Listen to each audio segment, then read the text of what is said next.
abonné leen ci suñu chaîne YouTube ngir jot saa su ne ay xibaar yu wér te wóor aju ci réew mi ak ci bitim réew.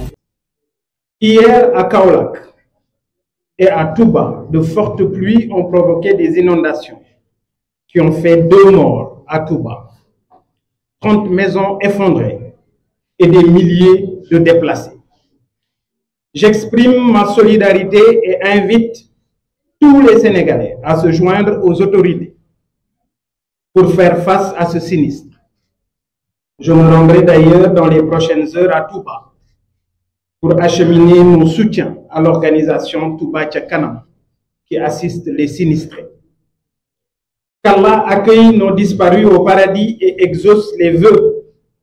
de tous les pèlerins ayant rejoint les foyers religieux à l'occasion du Gamou. Pour revenir sur les inondations qui frappent Touba, Kaolack et Kolda, le Sénégal et les Sénégalais, l'hivernage ne saurait être imputé à un parti politique, mais la gestion et la prévention des inondations et catastrophes naturelles incombent au gouvernement. À défaut de convoquer la cellule nationale de prévention et de lutte contre les inondations, le gouvernement, sous la coordination du ministre de l'Intérieur, est tenu d'évaluer l'opportunité de déclencher le plan d'organisation des secours communément appelé plan Orsec, en vertu du décret 99-172 du 4 mars 1999. Nous interpellons ici le gouvernement et son Premier ministre Ousmane Sonko sur la responsabilité de trouver une réponse appropriée à la situation de catastrophe naturelle à Touba et à Kaolack et dans toute autre région sinistrée du Sénégal pour fournir l'assistance adéquate aux milliers de sinistrés. Cette responsabilité gouvernementale est au-dessus des agitations stériles de Cheikh Tidiane Dièye qui devrait plutôt répondre aux accusations et alertes lancées par l'ancien DG Cheikh Dieng qui nous avait quand même prévenus. Il nous avait avertis sur les contrats et leurs implications pour la ville de Touba. Nous nous engageons dès la mise en place de la prochaine législature à initier une commission d'enquête parlementaire sur les chaînes de responsabilité relatives aux défaillances constatées dans la prévention et la gestion des inondations de l'hivernage 2024, qui incombent exclusivement au gouvernement. Entre reniement et parjure, notre président de la République délégué se joue volontairement de tout un peuple pour contenter un homme incapable d'affronter la représentation nationale, incapable de tenir ses promesses, ses engagements en tant que candidat et toujours en porte-à-faux avec nos institutions. Oui, Ousmane Sonko n'a jamais volontairement déféré aux convocations de la commission d'enquête parlementaire, de la gendarmerie, du procureur dans l'affaire des procès Mame Mbaye Niang et Adji Sarr. Constatation d'autant plus grave et sérieuse que la vie constitutionnelle de notre pays a été vidée de toute sa quintessence. À la place des institutions constitutionnelles, dotées d'une fonctionnalité connue de tous, on nous impose aujourd'hui un régime d'amalgame et de confusion, de rôle au sommet de l'État et au profit de la volonté exclusive d'un seul homme, le président du parti PASTEF devenu depuis avril 2024 le président de fait du Sénégal sans avoir prêté serment ni avoir été investi de la charge. Faisant du palais de la République un simple bureau de poste et du président élu un simple militant de PASTEF. J'en veux pour preuve la déclaration du 12 septembre dernier qui a entériné définitivement l'ère de la présidence de facto de Ousmane Sonko et le serment de fidélité du président assujetti aujourd'hui à un rôle de suzerain, nous ramenant à la féodalité, après tant d'années de conquête pour une démocratie que tout le monde envie. C'est le début d'un grand totalitarisme. En juillet 2023, Ousmane Sonko mettait toute la responsabilité de l'immigration clandestine sur le dos de l'ancien régime. Aujourd'hui, devant plus de 200 morts et disparus à Mbour, il n'ose pas s'y rendre, ne serait-ce que pour présenter ses condoléances. Sa nouvelle doctrine, Kolab Sayay Djura, et le pansement de Diomaye se résume en un seul mot, le yole yole. Les accidents de la circulation déciment nos familles. Il ne se passe plus un jour sans accident mortel. Incapacité, aïgaf ou mysticisme, je veux en tirer rationnellement la conclusion que ces nouvelles autorités sont incapables, inaptes à assumer la fonction au point de générer les réponses structurelles face à ces menaces qui déciment nos familles sur nos routes. Le Sénégal ne mérite pas la tragédie qu'on lui impose. Dissoudre l'Assemblée nationale pour éteindre les scandales de l'ONAS et de l'ASER, le refus de la criminalité, de la criminalisation de l'homosexualité, l'abrogation de la loi d'amnistie pour les 86 morts, l'exclusion de la présidence de la République d'un homme prêt à exterminer les tarikhas du pays, je vais vous parler de Omar Diagne, faire oublier la dictature rampante. Cette dictature rampante avec les arrestations tous azimuts, comme c'est le cas du commissaire Cheikhna Keïta. Vous avez entendu le cri de cœur de sa fille. Les arrestations de Ahmed Suzanne Kamara, Badiakhate et Imamda. À ce tableau sombre s'ajoute une économie à terre avec un taux de croissance revu à la baisse, une masse salariale en hausse, des recrutements partisans dans la fonction publique, une flambée exponentielle des prix, des emprunts inefficients, d'où l'inquiétude de la mission du FMI sur les perspectives économiques sombres de notre pays. Entre l'amateurisme et l'incompétence du duo Diomaye-Sonko, le duo Diomaye-Sonko, multiplication des listes, ceci en vue d'une victoire facile de Pastef. Ça ne passera pas. J'invite toutes les forces vives à s'unir pour que Ousmane Sonko ne voit pas le perchoir de l'Assemblée nationale. Le 17 novembre, il faudra voter pour l'opposition afin de sauver le Sénégal et barrer la route aux stagiaires et leur imposer la cohabitation avec un gouvernement d'hommes d'État à la dimension du Sénégal. Mesdames, Messieurs, hier, le pôle financier a été installé. Le président de la République, notre président délégué, a annoncé le début de la reddition des comptes. J'applaudis. Que les coupables paient. Que cette reddition des comptes ne soit pas une arme politique. D'ailleurs,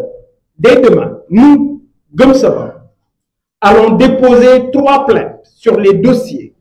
de l'ONAS, de ASER et sur l'emprunt des eurobonds. Nous sommes pour la reddition des comptes, oui, aux procédures judiciaires, mais que toutes les procédures judiciaires soient considérées.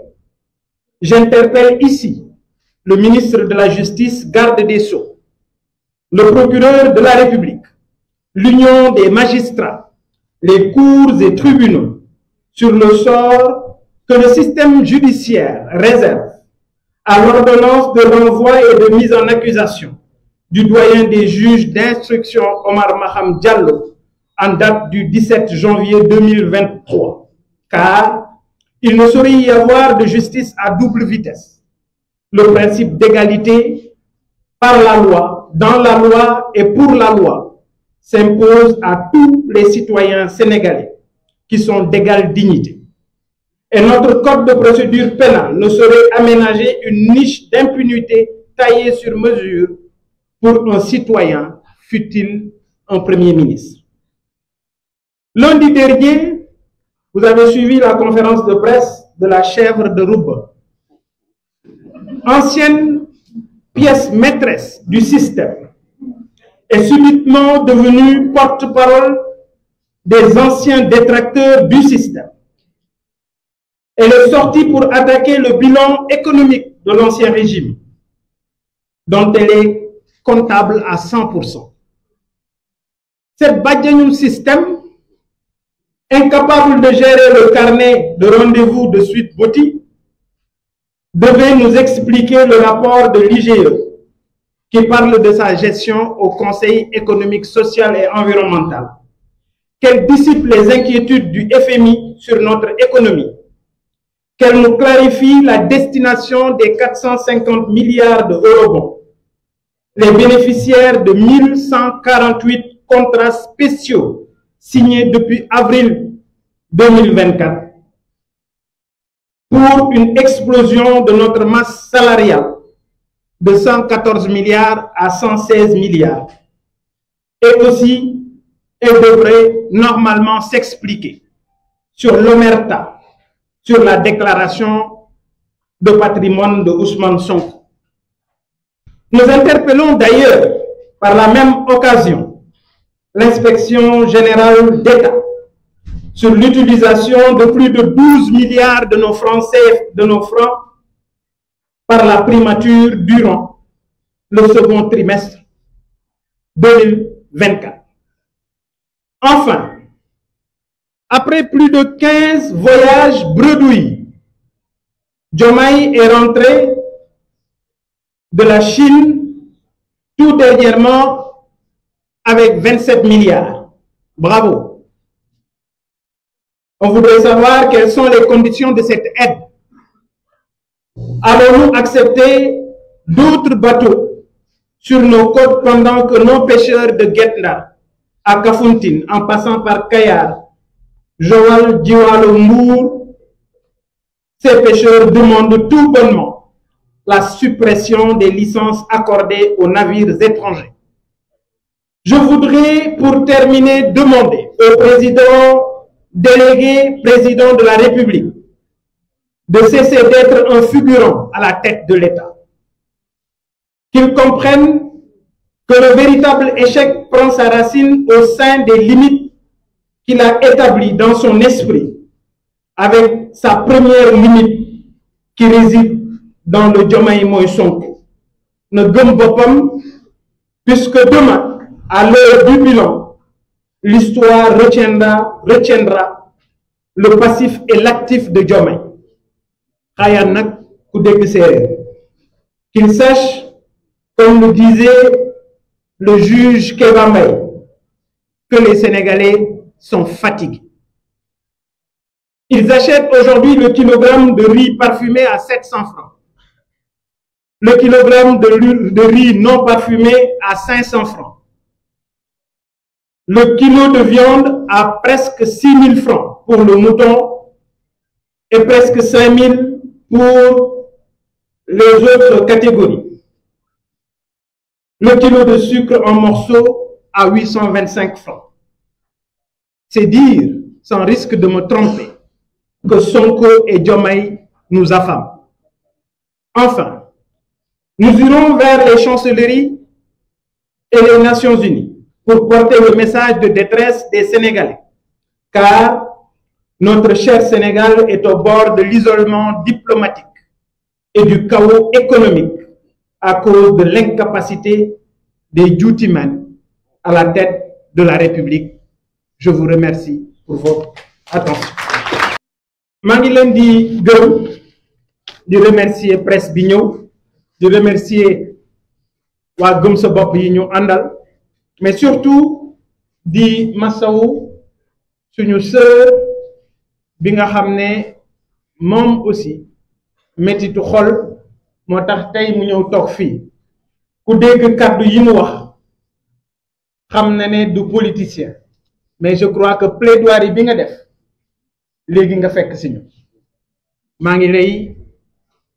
masawu di la seedeel ne sa baay bi tax nga jóg ku sénégalais yi naw la ku sénégalais pour masawu la à travers suma jëmm nga jàpp ne bépp sénégalais bépp africain boo xam ne justice ak démocratie moo ko ñor mu ngi bàyyi xel le commissaire Cheikhna Keita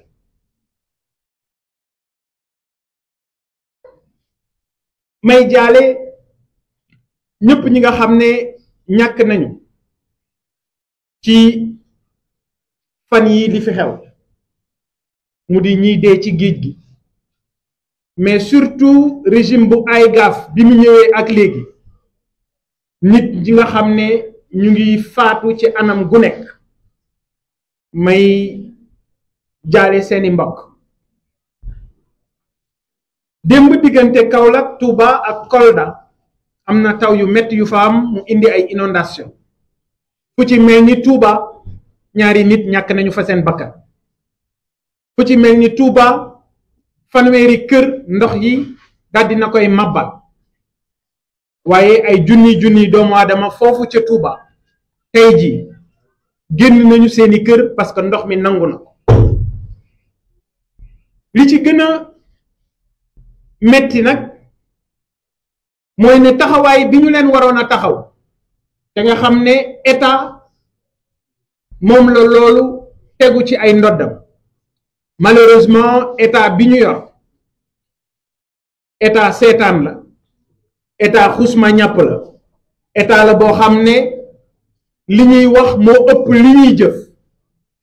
moo tax wax nañu ba falu ñu bëgg continuer di ñu gouverner ci ay wax te loolu deesu ko nangu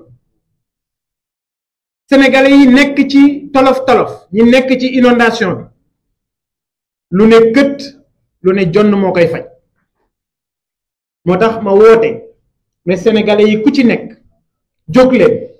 ngeen dem ànd ak autorité yi lu waay am lu waay mën pour jàppale leen nañu jóg te xam ne Sénégal lañu ko defal suñu ay mbokk lañu ko defal suñu ay doom lañu ko defal suñu ay jarbaat lañu ko defal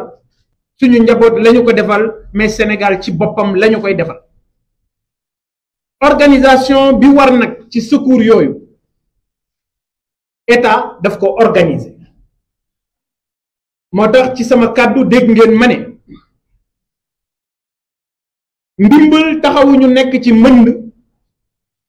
mënuñoo jël nawet bi di ko askanale naan nawet bii du suñu nawet ak nawet bee di ñëw mooy suñu nawet waaw ana nawetu yàlla ma ne bu ñu caaxaane réew nawet mënee su ko féetale ak di ko askanale déedéet bu musiba taxawee ci réew mi lu ne kët lu ne jonn moo koy faj et état dañu ko organiser moo tax am na cellule boo xam ne ci état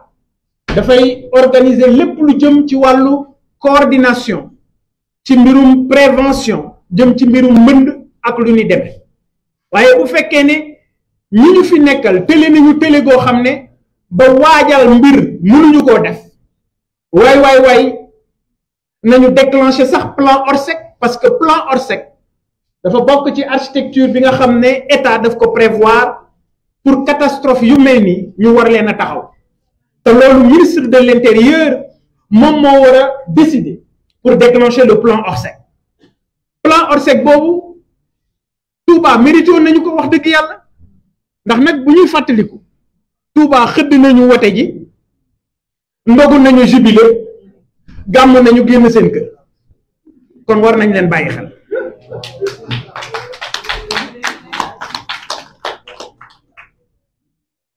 waroon nañoo fàtte fépp ba mu des Touba waroon nañoo fàtte fépp ba mu des Bawal parce que Bawal ci boppam li fi indi ñu jële fi régime bi fi nekkoon dañu ci taxaw dox ci wax ci waaye nag ngeen baal ma ci exemple bi may jël xam nga silmaxa bant lay jëfandikoo pour làmbaatu yoon wi waaye keroog bu gisee li muy njëkk tàqalikool mooy bant boobu malheureusement ñoom ñii jikko boobu la ñu joxe parce que boo ko xoolee ci marchand ambulant xool ko ci Jakarta man yi ab marchand ambulant soxlawul nee naa leen ku koy jox xaalis di ko nax marchand ambulant ku ko encadré la soxla parce que ay nit lañu ñoo xam ne dañu leen waroon jox liggéey waaye góorgóorlu nañu ba amal seen bopp liggéey dem nañu ñoom marchand ambulant yi ba gis ne Sénégal yoon bi mu jël baaxul ñu continuer ci seen liggéey waaye takk seen digg ne nguur gi fi newoon te bokk ci li doon nërmeel réew mi danañu ko fi jël ànd nag ñoom ak ñii jël réew mi tey ki nekkoon ci taabalam teg ko di jaay bu mobilisation jógee mu taxaw bu ñu dajale kañot jógee mu dajale li mu yor li mu taaba dugal ca ñooñu li ñu leen njëkk def ñoom ñii ba ñu jëlee nguur gi mooy taabal ba ñu doon teg lañ njëkk damm dàq leen ci mbedd waaw léegi jeune boobu amoon yaakaar jeune boobu ñu waxoon ne bu ñu ñëwee danañu jël réew mi soppi ko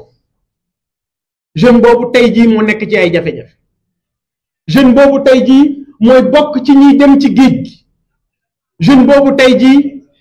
moom mooy jël gaal raté aventure am waaye suba bu gisaatee gaal duggaat ci gaal gi delluwaat parce que yaakaar amatu fa dama déglu président délégué bi mu demee Mbuur bërki démb xam nga président da ngay am carrure bi am jëmm ji am taxawaay bi mais da ngay xool président bi tu as l'impression que xuusma ñàpp la ñu jël defal ñu ko président mais malheureusement ki ma ci mere kenn rek la muy Macky Sall parce que moo asaaloo suñu réew moo jël réew mi sallax ko moo jël réew mi jallax ko xool ñi doon compétir ñi ci gën a nëb ñi ci gën a cuune ñi ci gën a tële ñi ci gën a rëy lambi ñi ci dàq wax ñi ci dàq fen Macky dajale leen ne leen kaay leen jël nguur gi lii rek la ñu mën a am c'est tout simplement ce résultat à quoi on pouvait s'attendre léegi nag yéen Sénégalais yi xam leen ne li nekk ci suñu kanam ñun ñoo koy lijjanti parce que nag mbéjum kanam boroom moo koy fajal boppam président bi ñu yor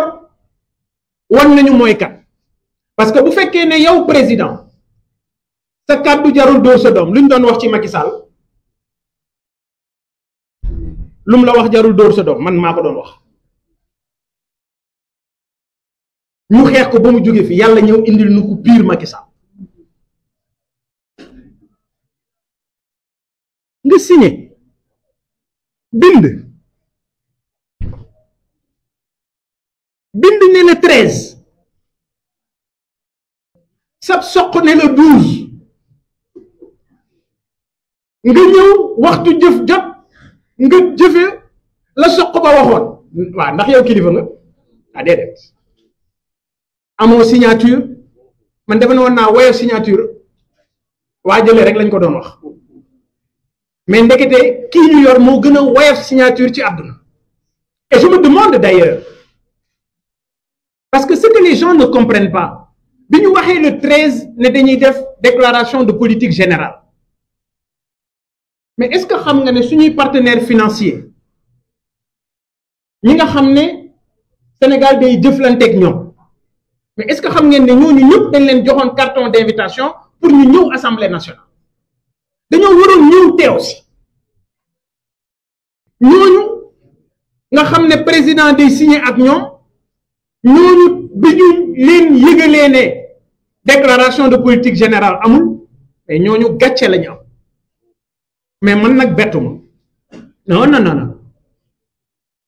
am nga yenn saa yi dama doon wax yenn saa yi ma wax dara ci Macky Sall gars yi ne non mais Bougane mi dafa xam Macky Sall trop Bougane dafa ñeme Macky Sall trop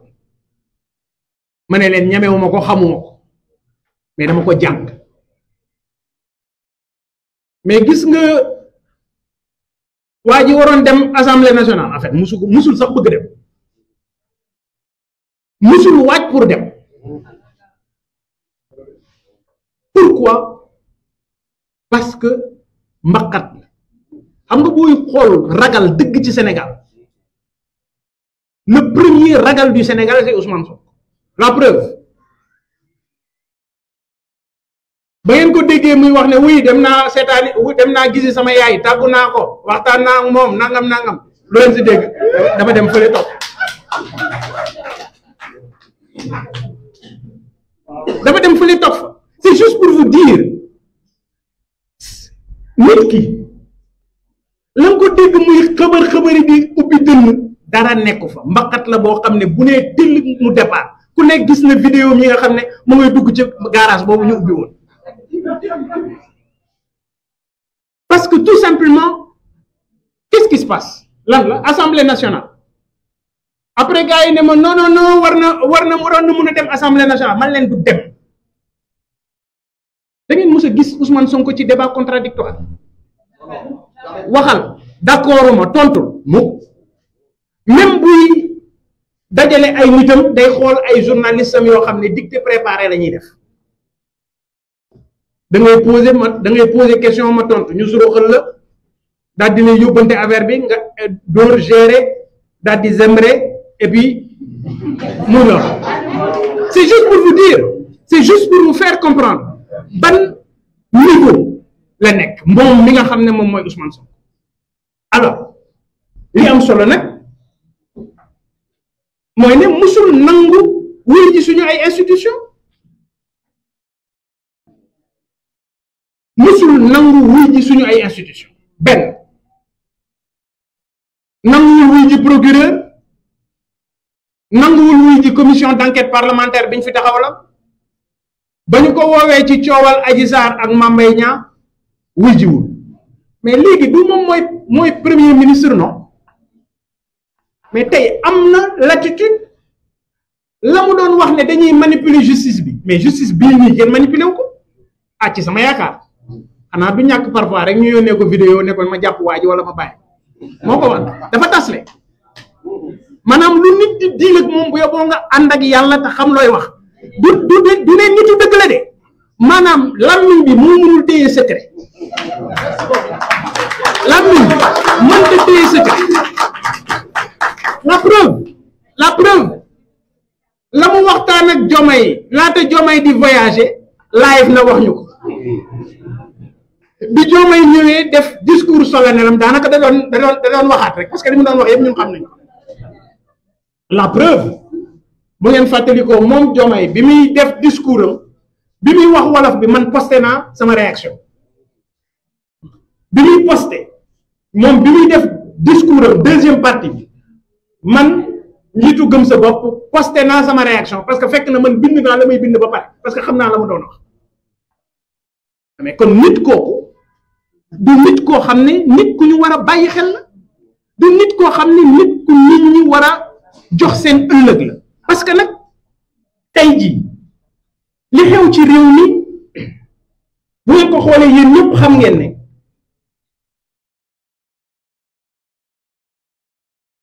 moom Ousmane Sonko daf ci am part de responsabilité parce que daaw bu mbëkk mi amaan ñi ji dee day génn ne cuune lañu xamuñu dara xamuñu ni ñu yore réew mi mais mook ñooñu ñoo yem parce que man moom mës a nekk sama gëm-gëm man dama mës a gëm ne moom Ousmane Sonko ak ñooñu ñu fi jëlee ñoo yem ñee tane ko tuut sax parce que ñee au moins am nañu expérience ci nguur moom Ousmane Sonko amul expérience ci dara dagg juuti dong la mës a def ci àdduna non mais c'est la réalité mais dites-moi en vérité Ousmane Sonko bu weesoo mbindaanam ak gardien ba ci buntu këram ku mu mës a liggéeyloo yow mii yor sa site internet au moins yow yaa ngi góorgóorlu yaa ngi liggéeyal sa bopp xëy na am na benn caméraman boo jël am na benn infographiste boo xam ne di nga xarmat ak moom ci roq bi moom li ma dégg ne mus na koo taxawal ci business yëpp benn dox ci am na sax benn restaurant bu ñu tuddee woon Le Tabouret xaw ma ban bi mais musul dox dara dox parce que xamu ko xamul en vérité ñun ñoo sonal suñu bopp démb maa ngi koy wax sama benn xarit ma ne ko Diomaye bi ma gisee déclaration de patrimoine am ba ma ko xoolee dafa am déficitu 48 millions maanaam yoreel na banque bi ci bi ñuy xayma lépp 48 millions yoo xam ne bor la ku mënul régler sa bopp sa problème mu 48 millions ndax mun ngaa régler sénégalais bu nekk problème amuloo xam-xam bi amuloo jaar-jaar bi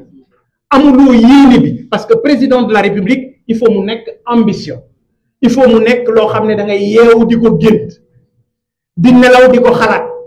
di xool naan borom Jakarta bii nu ma koy changer les dundam ëllëg barke Xaadimul Mustafa bu ma duggee ci àll bi bu ma gisee néegu ñax suma xol day metti sama xol yëpp ak sama xalaat mooy nu may def ba néegu ñax yi nekk ci village yi ci àll bi ñu soppar ñi ko ñu am dëkk yoo xam ne en dur la parce que nag àdduna weesu na foofu mooy lu ma gëm et fépp foo xam foo yaakaar ci Sénégal teg naa fa suma tànk gone yi dañoo jaaxle jeunes yi dem ci mbëkk mi dañu sonn jeunes yi dem ci mbëkk mi dañu amoon yaakaar ci ñi fi nekk jeunes yi dem ci mbëkk mi tekkiwul ne ay alafinti rek lañu déedéet daf ci am ñoo xam ne dañu am seen liggéey fii ci Sénégal am ñoo xam ne ñu ngi faj bu mu gàcce fii ci Sénégal mais dem nañu boobu li ñu leen digoon waxoon leen ko ci réew mi gisuñu ko mujj gi dafa mel ni dafa am beneen slogan ku lab sa yaay juraat gis nga ko fu mbënd mi amaan fu mbëkk mi amaan am ñu dee mu génn def live Mbuur ñaar fukki nit ñoo fa génn àdduna ñaari téeméeri nit ñoo fa génn àdduna am na benn militant wu gëm sa bopp bu ca bokkoon mooy ki ñu doon dawal moom li ko muccal ndeysaan nee na dañoo jël gaalu looco bi mooy gaal gu ndaw dem ba ca gaal gu mag ga bañ demee ci gaal gu mag ga ñu fay jàppante am ay xeex am ñoo xam ne fayu ñu ne dañoo bëgg yéeg moom comme chauffeur la tàng xol la mu daal de wàññeeku waat ne day ñibbi lii moo tax bokkul ca ñooñu fa des bi ñu demee Mbuur moo ñu dawalal c'est juste pour vous dire am na ñu doon wax ne gëmuñu la réalité du pouvoir am na ñu doon wax ne gëmuñu ne dafa am ñu ñu yore nguur bu problème amee ñu jël seen ay journalistes jël seen ay chroniqueurs jël seen ay tiktokers yenn saa yi sax nga gis léegi caméraman yi sax léegi dañu sot nee na ñooy yaay dañ leen di tontul ñoom pourquoi parce que tout simplement ñoom ñoo nekk ci nguur gi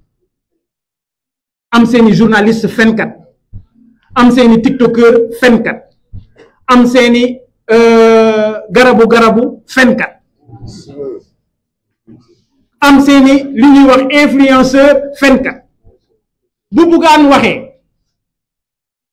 comme waa ji dafa tële moom du tontu de da ngay gis gaa yoo xam ne ñoom ñooy taxaw naan non non non ñun mën nañoo fen bi bàyyi leen ñu fen nee na ñooñu ñooy tontu Bougane man Bougane Gueye lépp lu ma wax jëm ci ñoom kenn du ko teg gis naa léegi sax waa FMI nee nañu réew mi metti na réew mu metti FMI moo leen koy wax c'est que ñun dañ nekk ci réew boo xam ne réew mu neex la quoi réew mi metti na FMI moo leen koy wax mais yéen ñii taxaw fii yéen ñii ku yëgul ne réew mi metti na kan moo yëgul ne réew mi metti na moonte ñoom ñi doon wax démb privilège yi oui di warul dugg ci avion 60 milliards di xam nga lu tax dama toog di waxtaan ak suma benn xarit bërki démb mu ne ma mais Bougane pourquoi nga bëgg ñu jaay avion bi ma ne ko mais parce que yow Sacré-Cœur nga dëkk ma ne ko yow Sacré-Cœur nga dëkk sa yaay mu ngi dëkk Almadies diggante Sacré-Cœur ak Almadies fooy daw tali la ma ne ko est-ce que xam nga brigade gendarmerie bu Samine dans le département de Goudomp mu ne ma ne ko juróomi agent ñoo fa nekk ma ne ko est-ce que xam nga brigade gendarmerie bu Koussanar mu ne ma ne ko néegu ñax la mooy brigade gendarmerie bi ak benn baraak bu nekk ci wet ñetti gendarme ñoo fa nekk ma ne ko ñaata ci ay sénégalais ñoo mënul jël seen soxna buy mucc ñu teg ko ci ambulance wala ñu dugal ko ci oto bu normal yóbbu ko mu dem Wusini ñaata ci village mënuñu am centre de santé bu baax ñaata ci suñuy doom mënuñu dem jàngi école ci classe bu baax nga jël avion def ci 60 milliards monté de moment boobu école yi ñuy tuddee classe yi ñuy tuddee abri provisoire pour ñu raafal ko Sénégal dootu fi am 30 milliards mooy régler problème bi kon pour man dafa am ay priorité et priorité yooyu waruñu ko mooy et dama jàppoon ne ñii bu ñu ñëwee dañuy taxaw ci position yooyu dañuy taxaw ci régler problème mu sénégalais mais malheureusement les privilèges sont toujours là mais c'est les privilégiés qui ont changé gis ngeen bërki démb benn ministre yegg na sax ba ci wax ne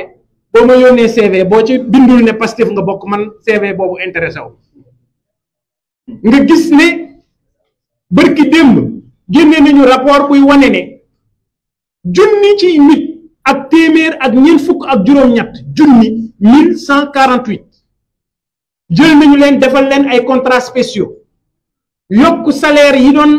ñu doon fayu ci état bi jëlee ko 114 milliards dolli ci yeneen ñaari milliards muy 116 milliards moom Ousmane Sonko mi doon wax ne réew mi dañ koy yor bu baax ci ñetti weer yi ñu génn moom primature 12 milliards la jëfandikoo moom Diomaye ca présidence 34 milliards la jëfandikoo yéen ñii la réew mi naqari ci yéen yow sénégalais biy jóg di taaba yow miy gobar jaasi yow miy toltolaan togg añ tibb ci reer yow la Sénégal jafe ci yow mais ñoom ñi nekk ci nguur gi non Sénégal jafewul ci ñoom Sénégal bu neex ñoom la ñuy dund la ñu doon gis ci Macky Sall ñii gundaandaat yor alalu réew mi di ci def seen balaxal madda tey jii ñoom foofu la ñu toll donc yéen sénégalais yi fexe leen ngeen yeewu sama combat ça a toujours été de combattre la politique politicienne malheureusement li ñu gis ak ñi fi nekk c'est pire ci politique politicienne dëgg la ñu nekk li koy firndeel mooy jàpp yi ñuy jàpp nit ñi ana Bah Diakhaté tëdd na ba génn Imam Ndaw tëdd na ba génn commissaire Cheikhna Keita tey jii pour li mu wax nga xam ne mënoon nga ne ko sax demal comme yëf bi amewul ni ñu ko waxee weddi ko mu dem taxaw weddiwaat ko waaye dañ koy jël dóor ci kaso bi xam nga lan lañ ci jublu pour gars yi ci ginnaaw pour gars yi tiit xamuñu ne gars yi pare nañ yàgg na su ma doom bi dafa ñëw fekk su ma nekk sac bu noir bi ma teg ko mu ne mais papa j'ai vu que ce sac là est toujours là ça bouge pas ma ne ko oui c'est mon sac pour la prison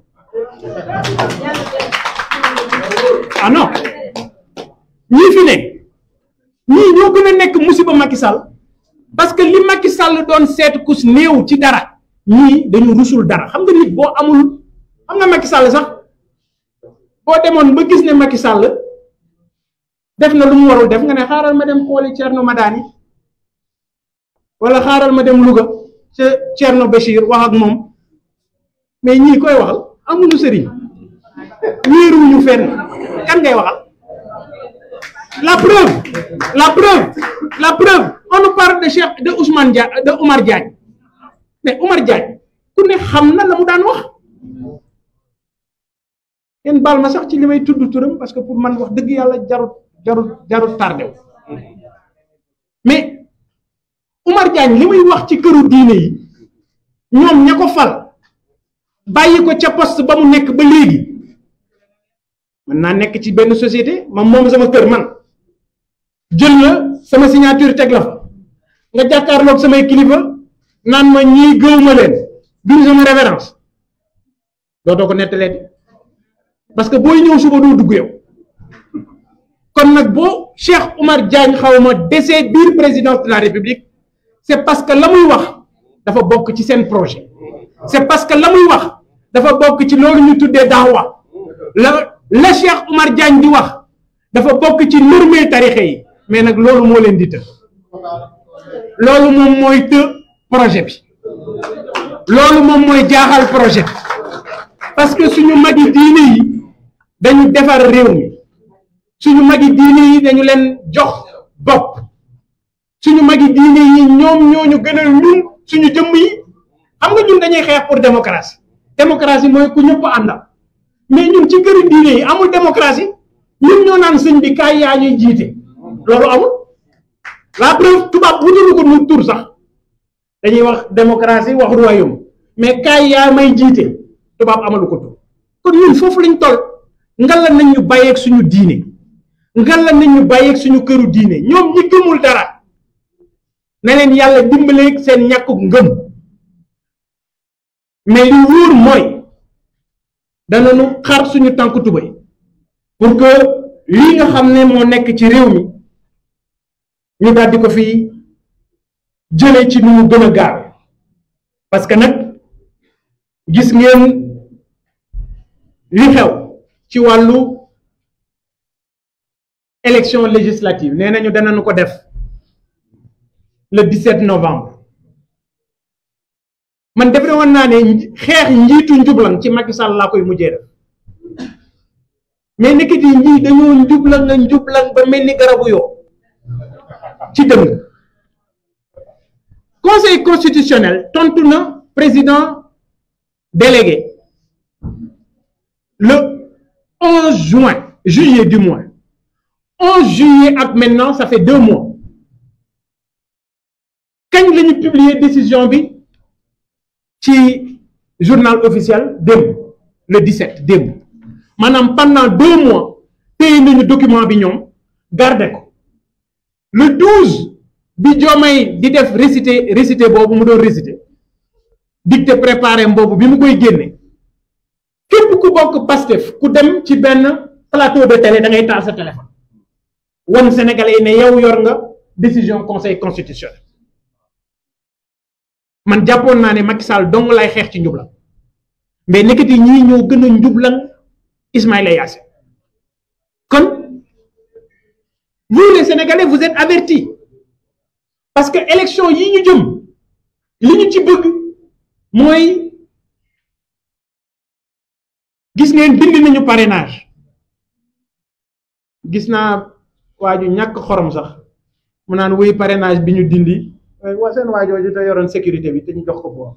xam nga inspecteur des impôts bu ñu dégg sécurité waroo aay mu tudd voilà nee na am na ñoo xam ne dindil nañu leen parrainage bi xam naa ne ñu ngay fecc ma ne ko man bu fekkee ne man mii maa la taxay wax yow ça veut dire que yow xamuloo man bokk ci élection ak ñàkk bokk ci élection yii ñu jëm bu ñu ci bokkutoon ma takk sama ndigg battre campagne parce que ma ne fa ma toll woon ak Macky Sall foofu laa toll ak ñii te ñii du ma leen may dara moom Ousmane Sonko bu yóbboo na xam ne lu mu ko jaral pour yàq réew mi parce que yàqul réew mi parce que dafa bëgg dafay yàq parce que dafa cuune dafay yàq parce que xamul day yàq parce que mënul day yàq parce que amul xam-xam pour li ñu bëgg ci réew mi mën ko matale lu mu ko jaral nag pour mu mën a yàq réew mi moom dana xam ne dana ma rey wala ma rey ko mais réew mi dana defar incha allahu donc ñu ngi inviter les forces vives que ñu boole seen doole pour que élection yi ñu jëm ñu jox majorité opposition te yaakaar naa ne suñu campagne sax mën naa bañ a metti man de wax naa leen nee naa leen wut leen ay son yu bari rek yu baax yoo xam ne moom sëñ Ngundu ak waajale seen son rek ngay teg moom moo ko wax réew boo bëggee mu dox opposition bi ngay jox assemblée ñoom ñii nguuru nga jox leen exécutif bu ko defee ñun ñi nekk assemblée ñun opposition bi dina mën a contrôler l'action du gouvernement et li ma wóor mooy bu ñu jëlee réew mi dana dox parce que nag dafa am ay nit ñoo xam ne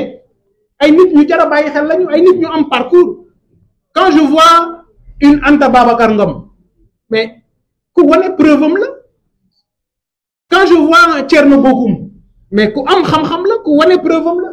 quand je vois un Tas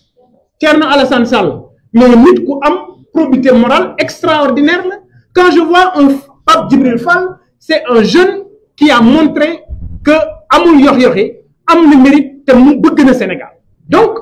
il y a des jeunes qui sont là qui sont une alternative crédible ñooñu nag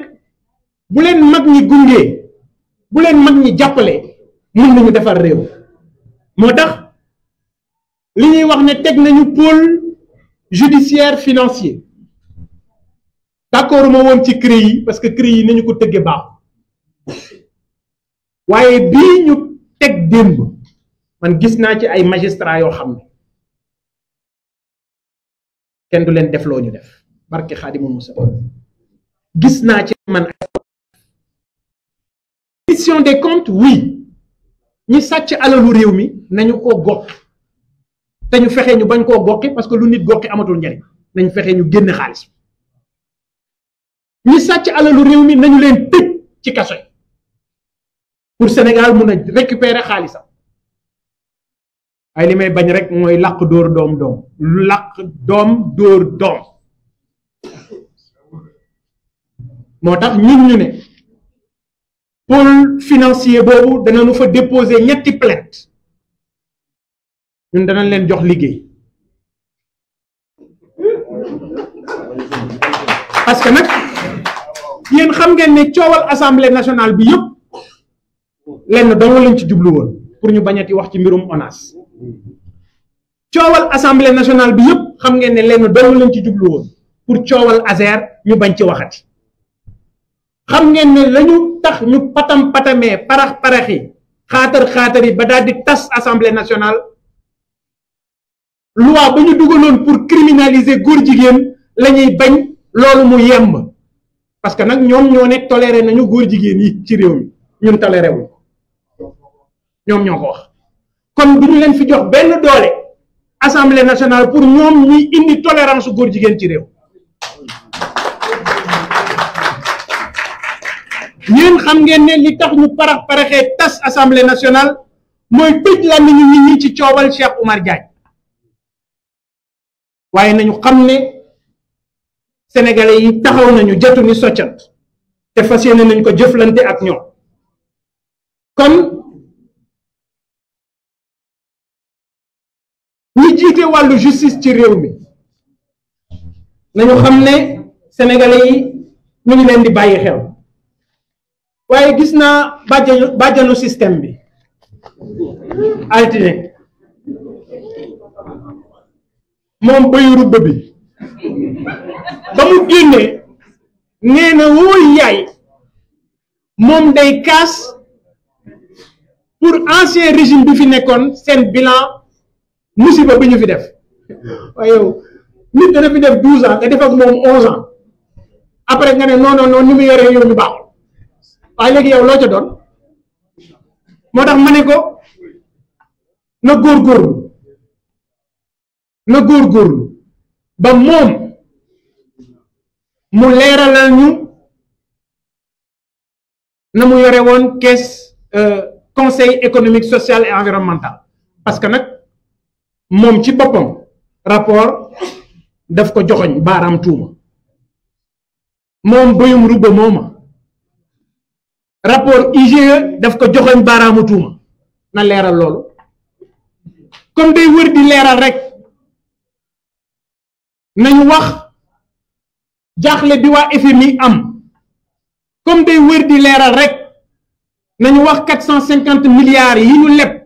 te tey jii ñu ne keesu réew mi amul dara fu xaalis bi jaar cin faqul bënnul la fa newoon jugu fa nañ ñu wax fu xaalis bi jaar ana xaalis bi moom Boyum Rouba moomu nañu wax lu tax Ousmane Sonko deful déclaration de patrimoine Diomaye def na déclaration de patrimoine ñu xayma ko ci genn wàllu milliard ci koo xam ne daggkatu juuti dong nga am na genn wàllu milliard waaw moom mi ko jiitu moom ñaata milliard la kon moom mii taxaw sol robu avocat et puis sama bàjjan nag dafa am fulla de fi nga koy gis noonu poste rek ko intéressé ku ne ci yéen ñi xam na ne buñ ko faloon assemblée nationale mu nekk njiit la kenn dootu ko dégg waa léegi moom boo ko falee ku wax ci yow moom mooy jóg tontu la boo ko follee yow boo waxee moom dana jóg tontu la gis nga bañ ko falee ak léegi fu ñu waxee jëmee ci gaa yi moom mooy gën tontu gaa yi am na ful la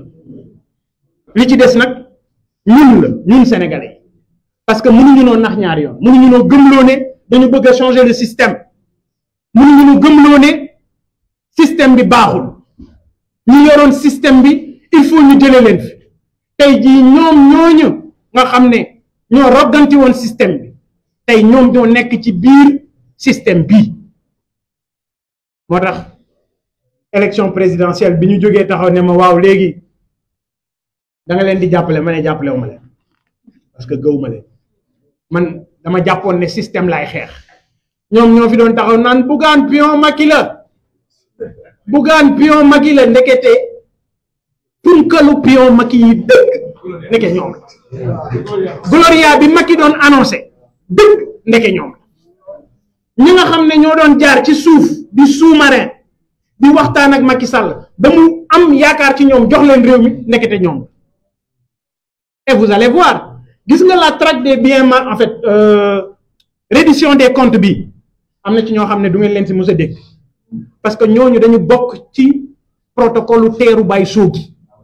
dañ leen ci bokk et vous allez voir je sais actuellement yëf yi tàng na loolu ñoom ci seen biir parce que am na ñoo xam ne dañ leen war a topp am na ñoo xam ne ñenn ci ñoom dañ taxaw ne kenn du leen topp et puis nag nañu waxante dëgg réew mi kenn moomu ko dëgg dong moom moo fi nekk mënuñu gëmloo nit ñi ne ñu yàq réew mi diw ak diw ak diw la diw nii participer na ci ñuy bàyyi diw ndeyu mbir gi ku ne xam na ne gis naa suma grand le professeur Boubacar Seye ma koy encourager d'ailleurs ci combat bi mu nekk parce que man dama bokk ci ñi gëm ne loi d'amnistie dañ ko war a abroger et incha allahu rabbi bu ñu yàlla mayee majorité à l'Assemblée nationale danañu xam ñan ñoo rey 86 sénégalais yi danañu xam ñan ñoo nekkoon ci ginnaaw yor ay fetal di tirer sur des jeunes sénégalais danañu xam ñan ñoo rey martyr yooyu nga xam ne dañ doon xeex pour la démocratie sénégalaise parce que nag am na tey jii ñoo xam ne duñu nelaw am na tey jii ñoo xam ne jàpp nañ ne dañu war a dem assemblée téye assemblée bi pour que amnistie boobu di wéy ci Sénégal ñun jàpp nañ ne loi d'amnistie boobu dañ ko war a abroger dañ ko war a dindi ci Sénégal ngir ñu xam nag kan moo def ak kan moo def. abonné leen ci suñu chaîne YouTube ngir jot saa su ne ay xibaar yu wér te wóor aju ci réew mi ak ci bitim réew.